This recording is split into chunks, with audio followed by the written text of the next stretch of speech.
Good morning. I am not Terry. I have a few announcements for this morning and a couple of questions, quite frankly, but we'll get to that in a minute. Beth Ingram wrote in yesterday or the day before that we have frustrating news in regards to John Doyle's transplant. It's postponed until early February due to issues caused by the COVID surge. We know this is for the best, but it's still tough to take, so if you keep them in your prayers. Out in the narthex, we have a couple of narthex notes. This time there are two couples suffering in the warmth and sand of Florida. We still want them to know that they are allowed to miss it, even though we may be a little envious. I'm supposed to remind everybody that Terry will be out of the office this week and doing a little relaxing after a long year.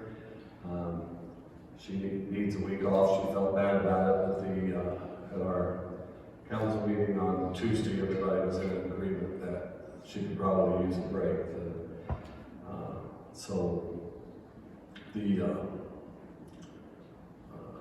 Keep her in mind this week as she rests and reinvigorates, because she will be out of the office all this week.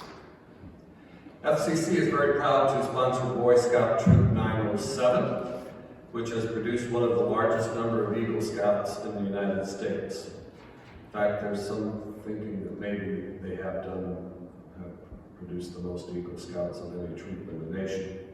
If not, they're up there close, I think. Today we congratulate 3 more who will become Eagle Scouts in the ceremony here at the church at noon. So congratulations to those 3 young men. Now this next one's a confusing one. There are still pecans available from the marriage circle. See Sharon or Dan if you would like some. I don't see Sharon or Dan. And the pecan table wasn't out there, so I went searching and I did find it. It's in the foyer as you come in, entrance B, there's a table there. So if you want to buy pecans today, you could probably just leave the money on Terry's desk or see one of us, Reverend Tim or myself, and we would help you out with that. We have still not received toner for our printer copier. Terry had to print our materials for today at Staples. We hope the toner arrives this week, but it doesn't look promising. Therefore, the newsletter won't go out more than likely until mid-January. Next Sunday will be the installation of Reverend Tim as our minister officially. Rick Spleth will be here to officiate, so please plan to be here. We feel very blessed to have Tim for our full-time pastor. And without further ado, on to Mrs. Biggs for the call.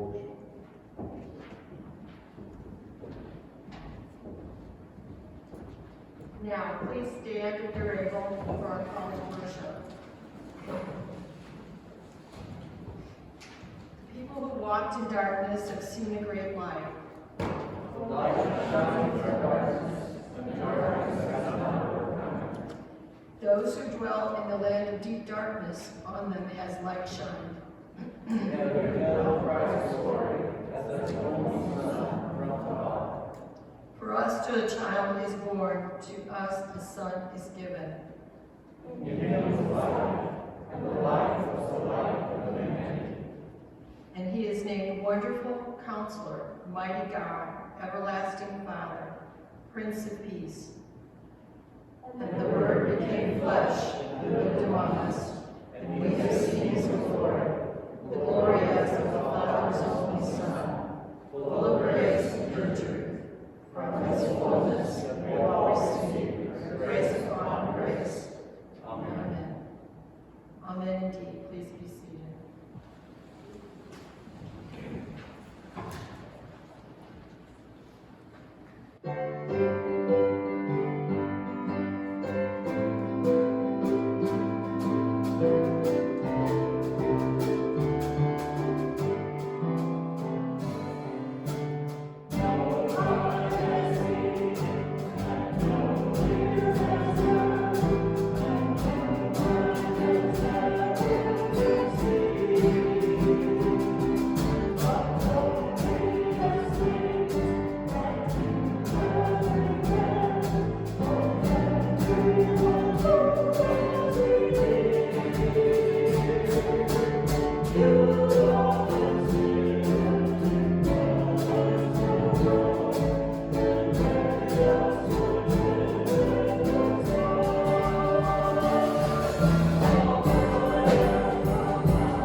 with God in prayer. Join me in a moment of silence as we strive to listen to God. Let us pray.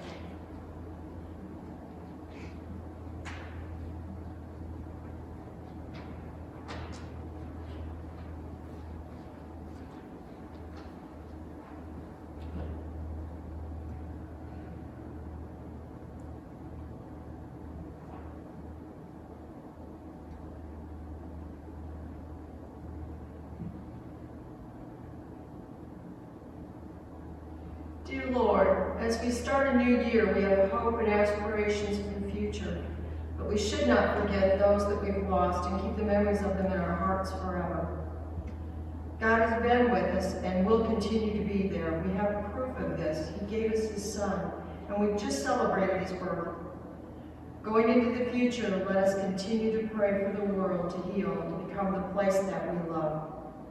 All this we ask in the name of your Son, who once taught us to pray by saying, Our Father, who art in heaven, hallowed be thy name.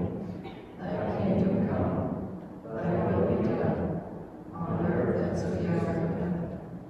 Give us this day our daily bread, and forgive us our trespasses, as we forgive those who trespass against us. And lead us not into temptation, but deliver us from evil.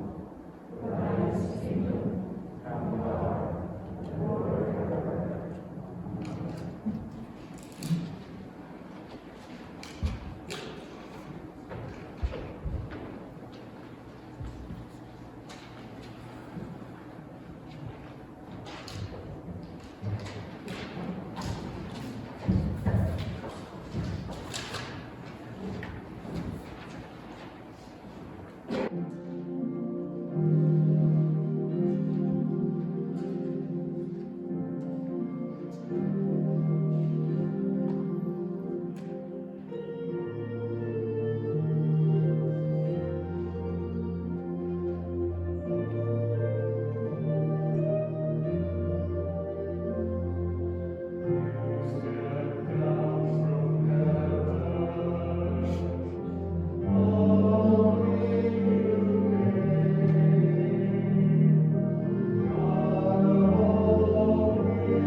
Our reading this morning is from the Gospel of John.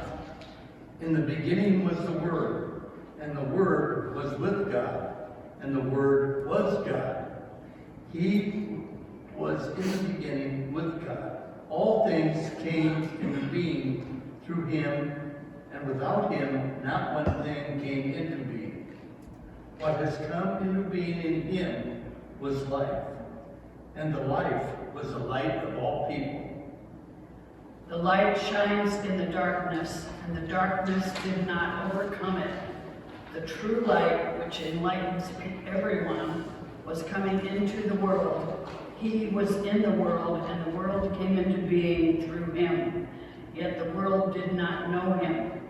He came to what was his own, and his own people did not accept him.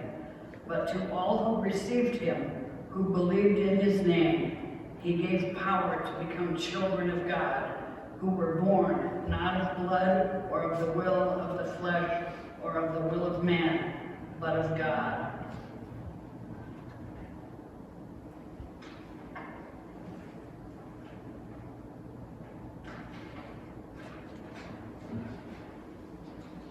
And the Word became flesh and lived among us. And we have seen his glory, the glory as of a Father's only Son, full of grace and truth. From his fullness we have all received grace upon grace. The law indeed was given through Moses. Grace and truth came through Jesus Christ. No one has ever seen God. It is God, the only Son, who is close to the Father's heart, who has made him known. May God bless to our hearing and understanding this reading from the Holy Word. Amen.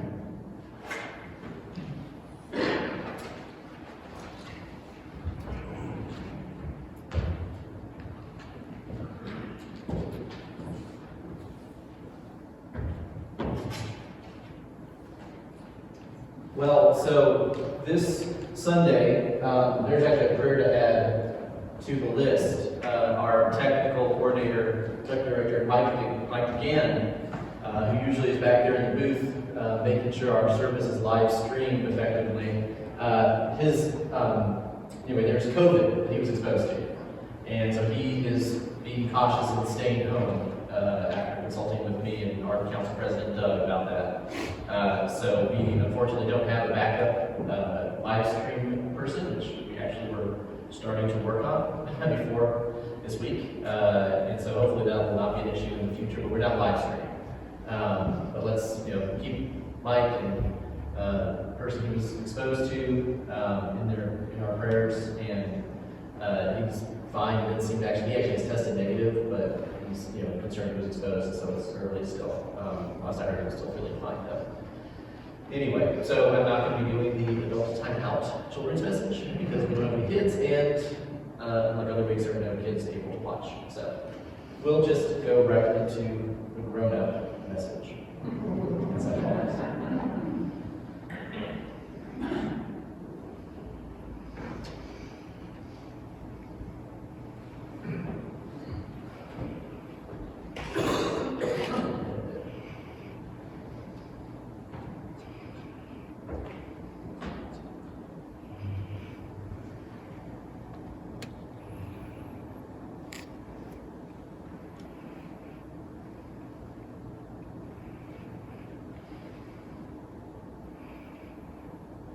The Word became flesh and dwelt among us. I love words. All of us preachers have our own quirks.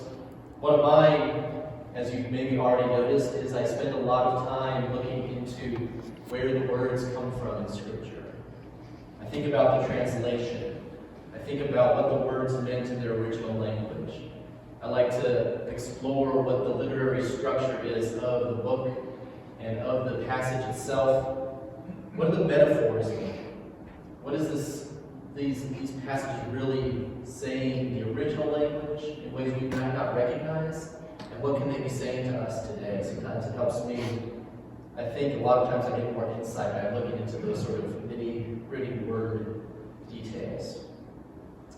And it makes sense that I love language and words because I am the son of a writer. My dad was a creative writer. He wrote fiction and creative nonfiction and taught creative writing for 30 plus years.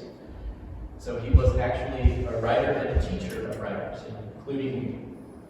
And I will not don't let my writing at all pass judgment on his teaching ability and his own talent. But I am a word nerd by nature. And I absolutely love these opening verses of John's Gospel, which is often called prologue to John. And they are complicated. My English professors would have called them dense. John layers meaning upon meaning, and whole books have been written about these layers of meaning. From the very start, it's clear that John isn't going to pull any punches in his gospel. He even begins his book with the same 3 words that begin Genesis, the first book of the Bible, in the beginning. He is trying to get the big picture of God's story. He's trying to take us all the way back out into the big picture of God's story. This is going back beyond the first Christmas to the very beginning of time and space. So while Luke and Matthew tell dramatic, detailed stories about Christmas, what happened to Joseph and Mary when Jesus was born, what happened with the wise men who we'll hear about next week. Well, we'll be celebrating Epiphany next week, although I'm not sure what Rick is preaching about, so there may not be wise men. But we're going to have Epiphany on January 6th, which is the end of the Christmas season. Because again, by the way, Merry Christmas. It's still Christmas. We actually start Christmas on Christmas Day. Although the world celebrates the Christmas season, we're actually in the season of Christmas. That's why we still have the Advent candles going. That would have been part of my children's message. But so we're still in Christmas. Hence, we're hearing John's story of Christmas. So those stories in Matthew and Luke, the other Gospels, talk about those human stories, what actually happened in history on earth. But this, John's version, is a theological vision of Christmas. And in fact, when John talks about the Word, the Greek word he is using, logos, means something more like speech or communication or understanding. But it was most used, its main use was actually as a philosophical term. So it is like heady stuff. It's technical jargon philosophers use. And it means it's a name for the force, or in some traditions, the being that created the universe. And there's actually a really interesting historical thing for our church happening here. There was an argument at the very beginning of Christianity. There were actually lots of diverse opinions about who Jesus was. And there still are, by the way. And that's one thing I love about our church, is that we welcome diverse opinions. We don't require you to hold a certain doctrinal view. If you think something slightly different than the other person, or even quite different, if you still make that confession that Jesus is your Savior, you are part of the church, in our view. And so we see Catholic Christians, Orthodox Christians, Seventh-day Adventists, Methodists, all the different traditions we claim broadly, which got us in trouble when our tradition first started. It got people kicked out of their churches, is why they actually started the Disciples of Christ, because they were trying to bring the church together. But in the beginning, there was this argument happening, and arguments have happened all along. And John and John's people, we think, and in fact, his students told the story that John was arguing with a man named Herod, and his teaching, his students, who were also Christians. But they really focused on that you had to really become Jewish. You needed to practice Jewish principles and the law of Moses. We hear that in the passage today. They also believed, as many other Christians did, who would later become called heretics, and that's that split you hear about later, that Jesus wasn't born God, that Jesus wasn't God at his birth, which we talk about so much at Christmas. Their opinion, their belief, was that Jesus was adopted as God's son later on in life. And so John is laying down his argument here. In fact, if you read Luke and Mark, it kind of sounds like Mark and Luke were more on that side of the argument. That Jesus was being adopted at his baptism. That he was meant to become the Christ, but he hadn't fully become the Christ yet until his baptism. Those are huge questions. Those are big things. And it matters to how we view the world and view ourselves as Christ's followers. But so John is in the middle of this big argument with these other followers of Jesus. And so he's making this claim. In the beginning was the Word. Jesus is this creative principle, this creative force, the second person of the Trinity, the Son. So John's making this big claim.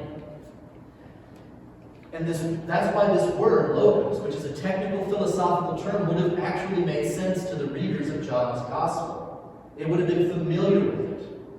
It was a term they used for Jesus, at least for the divine nature that dwelt within the person of Jesus. And it was used early on. It's like the way we use Messiah, or Lord, or Emmanuel. Those are very complicated words too, with complicated histories and lots of layers of meaning.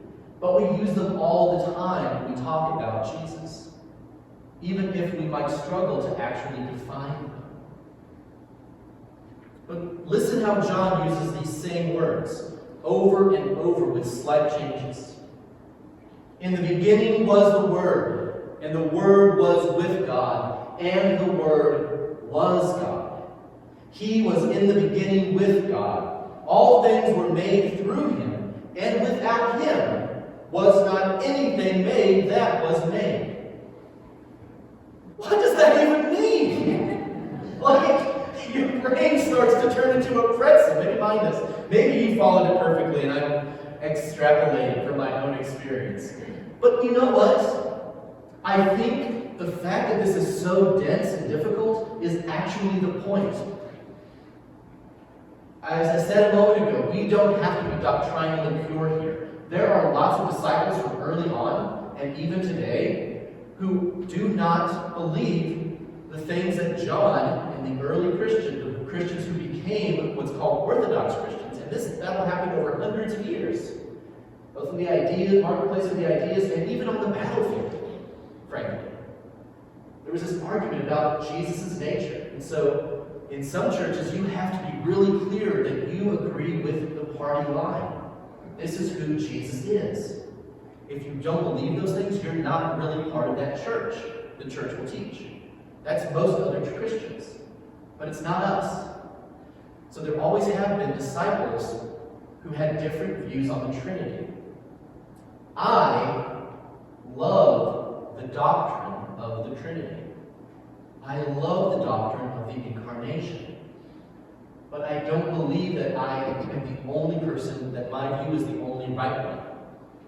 If you don't see things the way I see them, that doesn't make you less of a Christian in my view. That's why I'm part of our tradition, the disciples. I think that's really important. But why do I love that doctrine? Why do I love the Trinity? One reason is because of another teacher from a few hundred years after John's time. Gregory would talk about trying to pray about the Trinity. Gregory of Nazianzus. He would pray about the Trinity. He would say, I get the Father in my mind. I understand God the Creator. I understand that first person of God, the one who made all things. All right, I've got it. And then I can bring the Son into the picture. And I can think about the Son, the one through whom all things were made, who is the creative force that comes out from God and makes things through the Word of God. Okay, I kind of got them both in my head. And then I got to think about the Spirit, who exists within and in which they move and have their being, and who has flowed through. And then I've lost the Father. And I can't keep it all in my head. And I shouldn't be able to, because it is too much for any human to comprehend. Now, Gregory's one of the smartest guys to ever write about God. Brilliant man. And he says his confusion about the Trinity is the whole point, mystically, spiritually. To be overwhelmed and confused about God's nature is the point. Just listening to the words that John speaks brings out the feeling that John, like Gregory and like us, is wrestling with this idea of who Jesus really was. He's desperately trying to make sense of this enormous mystery. And so we get that famous, puzzling phrase in verse 14, "The Word became flesh and dwelt among us." And dwelt, too, is a word that's loaded with meaning here.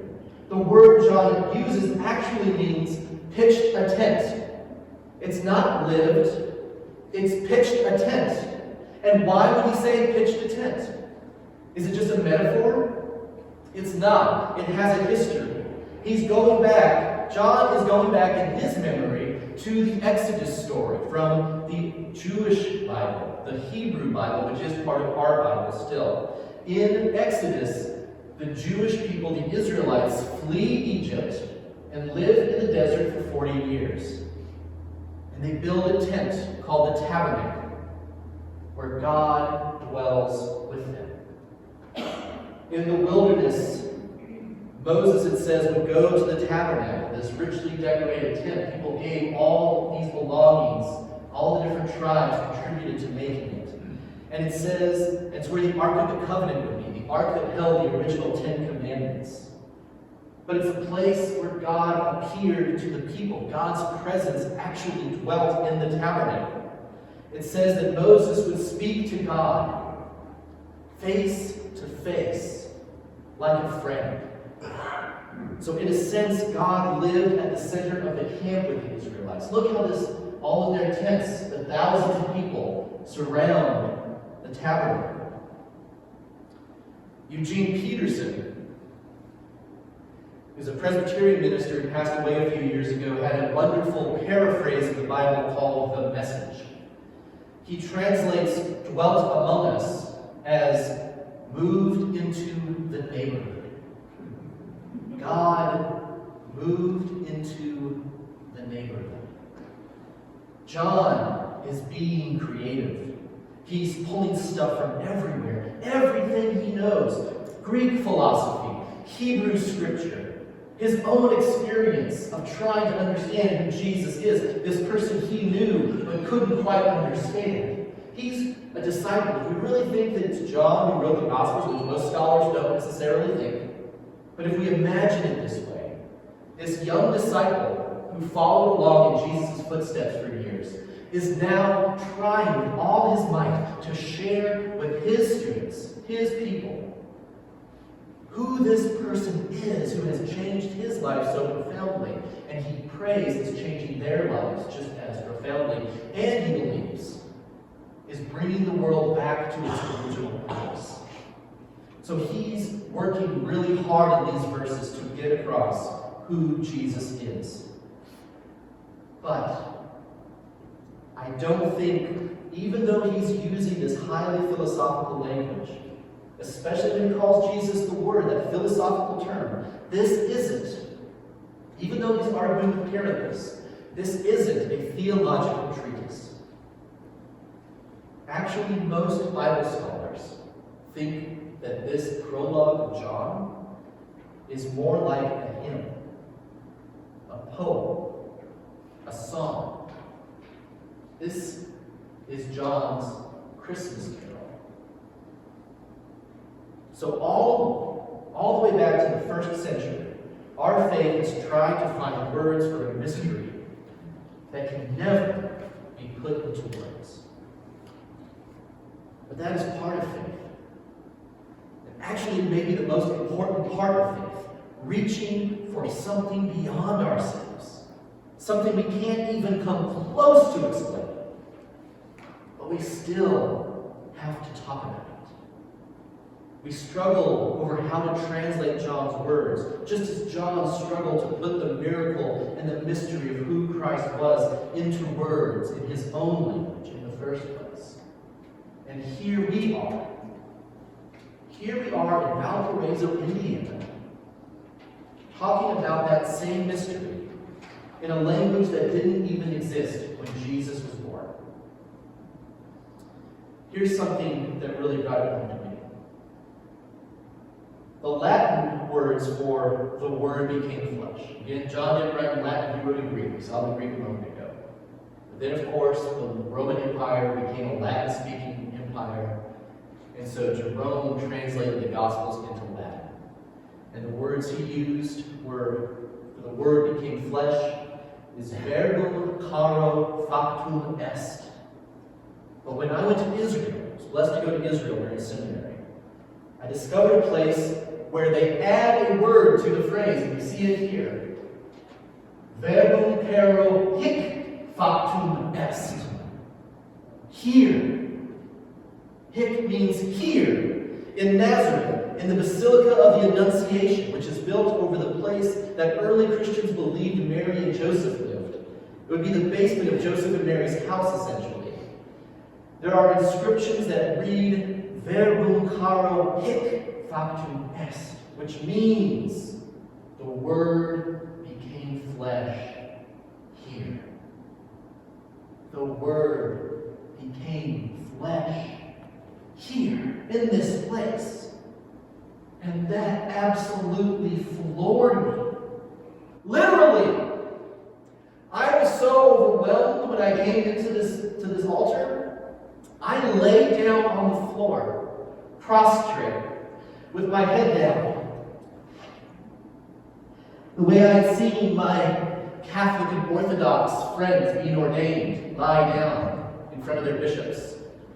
The way that I'd seen worshipers when we got to the church of where the crucifixion was supposed to have happened. The place where the tomb was supposed to be. The church of the Holy Sepulchre. In fact, there is the mound, I think, where the cross was. Again, this is the ancient tradition. There's lots of debate. But the place where the cross stood is feet away from the tomb they say Jesus laid in and was raised from. And people would worship by lying down on the ground. So a few days later, when I came here, I was so powerfully moved that I didn't know how to worship except just to lie down on the ground. I was so overcome by the idea that I was in the place where the first Christians, our first ancestors in faith, believed Mary was living while the Word was growing inside her. I didn't know what else to do that would adequately honor the place where I was. The place on our planet Earth where God became flesh. To say, verbum caro hic factum est, is another creative reminder. It's poetic. It actually changes Scripture. It strikes people on an emotional level that ideas alone can't get to. That's the place, that emotional place. Although our ideas of God are important, faith lives in our hearts on that emotional level. I felt the need to lie down in awe and praise because in that moment I was struck to the heart by the mystery of my Savior's coming into the world as a human child. And that is why John has to write a song about the incarnation. Another impossibly complicated word I won't go into further, but it is the mystery we talk about at Christmas. Because there, in a little tiny rock-hewn basement, in the home of a peasant carpenter, who the world took no notice of, within Mary's human womb, God was growing. The Word became flesh. The life that was the light took on human form, took on a human life. Here, in our world, with us, God became a real live human being, just like us. That is the mystery of Christmas, and it should floor us every time we think of it.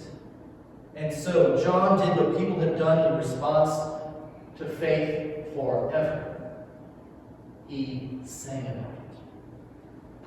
Listen again to what John sings. The the Word became flesh and dwelt among us. Us, not them, not people in the past. John doesn't say they saw his glory. No, we have seen his glory. Christmas is not a historical event. It didn't just happen 2,000 years ago. When we celebrate the season of Christmas, do not just remember Christmas, we live it again. That's why John ignores the stable and the star and the shepherds. We are not just remembering Christmas, we are living Christmas. It is here, right now, right here. We are living Christmas this morning because Christ lives in us. But to all who received him, John says, who believed in his name, he gave power to become children of God, who were born, not of blood, or of the will of the flesh, or of the will of man, but of God. The Word became flesh because it became a little child so that we could become children of God. So you could become a child of God. For John, Christmas isn't really about Jesus' birthday at all. According to Professor David Lose, John seems to think that Christmas is our birthday. Our birthday. Lose writes, at the heart of all the hymns and carols, at the center of all the celebration gifts, and behind all the lights and wreaths, stands this one promise, that because of Christ and his incarnation, God regards us forever as God's own beloved child. John is trying to put that truth into words. John is trying to express the most profound idea of all time. John is trying to make the unbelievable believable. Writer Madeline Engel called it the glorious impossible. We believe in the glorious impossible of Christmas. And John is telling us that Christmas is important because of what God did. We are who we are because of who Jesus is, the Son of God, born as a human being. John is saying that Christmas is not just a birthday to remember, but that Christmas does something, or rather that God has done something for us. Because of who Jesus is, he becomes the how. From his fullness, his completeness, from which he gives and gives and gives and gives. It's a giving to us that will never end. We have received grace upon grace. Jesus came into the world on that first Christmas, but he never left. Even the story about him going up to heaven at the end of the Gospels and beginning of Acts, it's told a couple different places. He doesn't leave the world. He goes to a different part. He goes to be everywhere present, it says. He never left. We are living Christmas here and now because the Word was born and continues to live. And he lives right here. He lives in here. He is here because you are here. He is here because we are here. Just as we are here because of him. 2,000 years. The first Christian church of Valparaiso exists.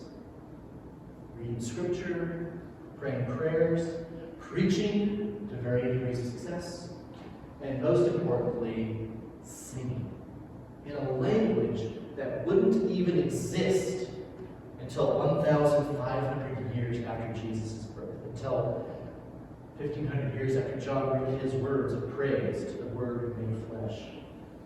This seemingly unremarkable church, like so many others, our little band of pilgrims, we are here this morning because of the miracle of that night 2 millennia ago.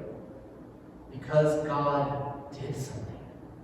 Because God became a child, a helpless baby for our sake, so that we might become God's own children. What can we do when we think of what God has done for us? What else is there to do in response to this light which has come to bring us life, to make you a child of God? We know. We actually know exactly what to do. For the rest of our Christmases, and then for eternity, we will do what John did. We will sing. So when we leave today, let's go out singing with joy. Let's sing with our lives. Sing in the way we serve others. Sing with the smile we give to a stranger. Sing with the hand we hold out to someone in need. This is our song. The way we live as God's children, as Jesus' followers. The way we live in the power of Christ. Our life is the song of those who are one with Him. Amen.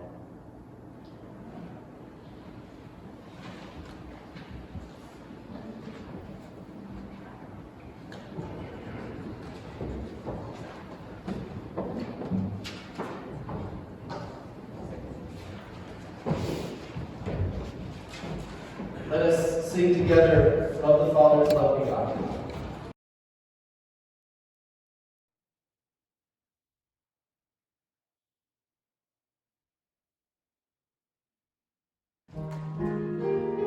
Please stand here.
At this time, we would normally pass the offering trays, but since the pandemic, we had to change it.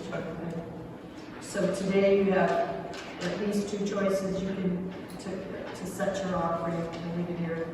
When you come up to the communion table, there will be an offering tray right in front of the table. Or as you leave, there's a box between the two doors when you leave that has a spot that's marked for offering.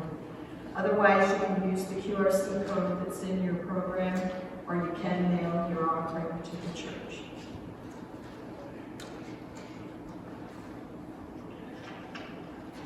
our communion prayer. Our gracious God, we thank you for loving us in this new year and forever, and sustaining all of life by your goodness. With gratitude, we recall that you revealed yourself through the prophets and teachers, and most fully in the life and death and resurrection of Jesus, our Lord and Savior.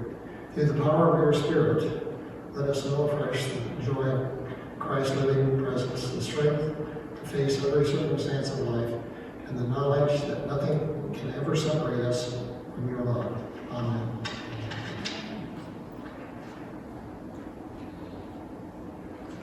At that very night, that all the disciples and Jesus met together to partake in their last meal together, he offered up the loaf of bread and told each one of them that he was giving him his body, that he was going to give him a part of his body. And then he raised the glass of wine and said, "This is my blood that I'm also giving to you. All is prepared, come to the table."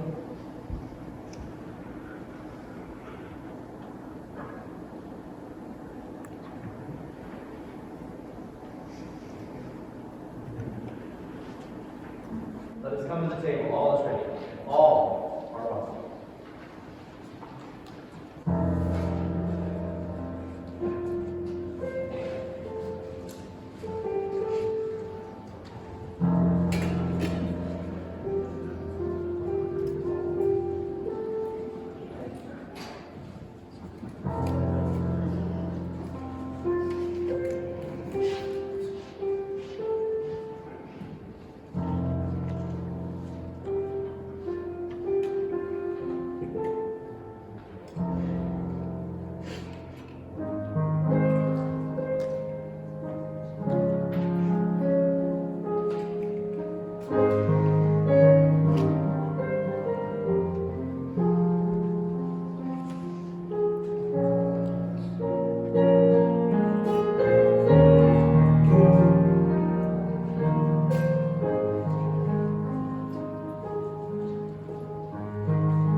happen to open our hymnal to 104, you don't have to do that, I'm going to tell you what it says.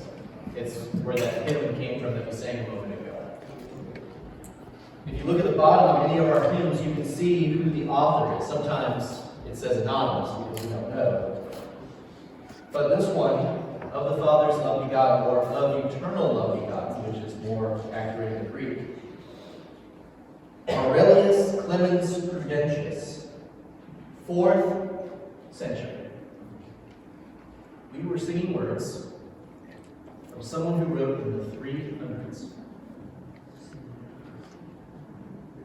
And then someone in the 1800s, John Mason Neal, who wrote many hymns you're familiar with, translated those words into a hymn. People have been following Jesus for 2,000 years in lots of different ways, with lots of different languages, with lots of different stories. And it is amazing to think that our stories merge and blend with theirs into this amazing cloud of witnesses that we hear Paul speak about in another part of the New Testament. If you are wrestling, wondering with those questions of who you are and whose you are and who you belong to, I invite you to come forward and make that confession that you want to belong to Jesus, belong to God's people, to become God's child. You're already God's child, but to fully embrace that fact as a follower of Jesus. Or if you're looking for a church community, I invite you to come forward and join us. We'll just be asked one simple question. We'll be there on the screen in a moment. If you're interested in that, then come forward and I'll be here while we sing. Come, all you faithful.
Son of God who was born in Bethlehem, you have been made God's child.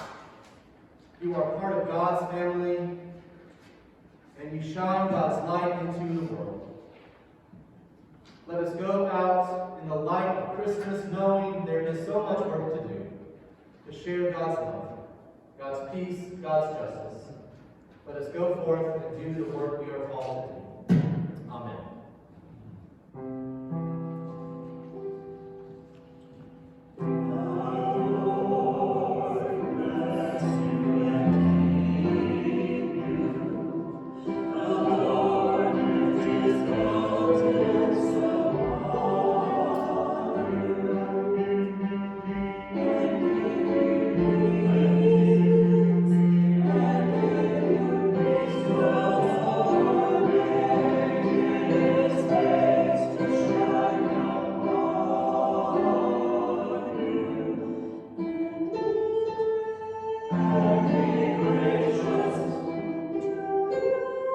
And be praised.